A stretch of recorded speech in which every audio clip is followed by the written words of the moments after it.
Ram Krishna Nam, Ram Krishna Nam, Ram Krishna Nam, Ram Krishna Nam, Ram Krishna Nam, Ram Krishna Nam, Ram Krishna Nam, Ram Krishna Nam, Ram Krishna Nam, Ram Krishna Nam, Ram Krishna Nam, Ram Krishna Nam,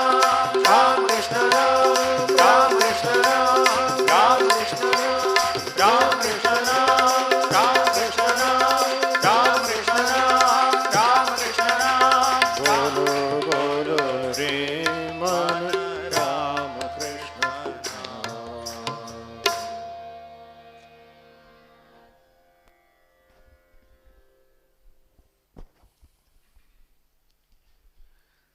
Few announcements. Coming Thursday, 1st December, Bhagavan Sri Ramakrishna's direct monastic disciple, Swami Premananda Maharaj Jayanti. On this occasion, a special discourse on the life and teachings of Swami Premananda Maharaj will be conducted after Aaratrikam. Coming Saturday, 3rd December is Ekadashi. Ram Nam Sankirtan will be there after Aaratrikam. 15th December, Thursday, Holy Mother Sri Sharda Devi Jayanti will be celebrated in the mud premises in a grand manner. Full details of the program are there in the flex notice board in front of the temple. All the devotees can participate in all these programs and obtain the grace of Bhagavan Sri Ramakrishna. వచ్చే గురువారం December 1వ తేదీ భగవాన్ శ్రీరామకృష్ణుల ప్రత్యక్ష సన్యాసి శిష్యులు స్వామి ప్రేమానంద మహారాజ్ జయంతి. ఈ సందర్భంగా ఆ రోజు సాయంత్రం ఆరాత్రికం అనంతరం స్వామి ప్రేమానంద మహారాజ్ జీవితము సందేశంపై ప్రత్యేక ప్రసంగం నిర్వహించబడుతుంది. వచ్చే శనివారం డిసెంబర్ 3వ తేదీ ఏకాదశి ఆరాత్రికం అనంతరం రామనామ సంకీర్తన నిర్వహించబడుతుంది. డిసెంబర్ 15వ తేదీ గురువారం దివ్యజన్ని శ్రీ శారదాదేవి జయంతి మఠంలో వైభవంగా నిర్వహించబడుతుంది. ఈ కార్యక్రమానికి సంబంధించిన పూర్తి వివరాలు దేవాలయం ముందు ఉన్న ఫ్లెక్స్ నోటీస్ బోర్డుపై ఉన్నాయి. భక్తులందరూ ఈ కార్యక్రమాల్లో పాల్గొని భగవాన్ శ్రీరామకృష్ణ కృపకు పాత్రులు కావాల్సిందిగా విజ్ఞప్తి. Devotees seeking initiation can register their names in the temple basement hall, and devotees can also offer pranams to revered Adhyaksha Maharaj. మంత్రదీక్ష పొందగోరే భక్తులు దేవాలయం దిగువ హాల్లో వారి పేరు నమోదు చేయించుకోవచ్చు. పూజ అధ్యక్ష మహారాజ్కు ప్రణామం చేసుకోవచ్చు.